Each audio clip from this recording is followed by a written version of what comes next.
It's a march for climate across America. On the left, you can see demonstrators on our nation's capital, and on the right, hundreds of people waiting for their voices to be heard in the heart of Buffalo.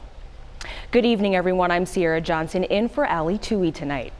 Last week, it was a march for science, but this weekend, it's the environment on the minds of many people in this country. All this comes after the EPA removed most of the information of climate change from its website.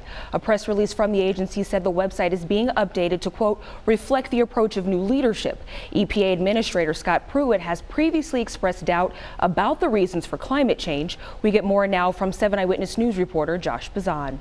We're running out of time. It's critically important, obviously. This is not something we want to fool around with or put off or ignore.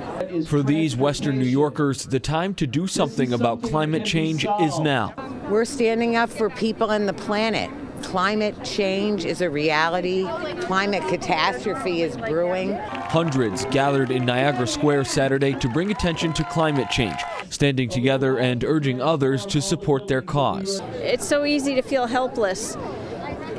But what we're seeing right now is people gathering at marches, at rallies, making phone calls, going to town halls, and we're actually seeing real results. First of all, in our daily lives, there are things that we can do that make us happier and healthier, save us money, and they decrease our carbon footprint. Climate scientist Michael Mann from Penn State tells people who want to make a difference to consider switching to more fuel-efficient cars and rely more on renewable energy sources. But he and others in the crowd are also calling on lawmakers to create legislation that makes decreasing greenhouse gas emissions a priority. Ultimately, what we need is action at the highest level. We need our policymakers to help incentivize the shift away from fossil fuels towards renewable energy. It takes real courage and leadership to turn things around now.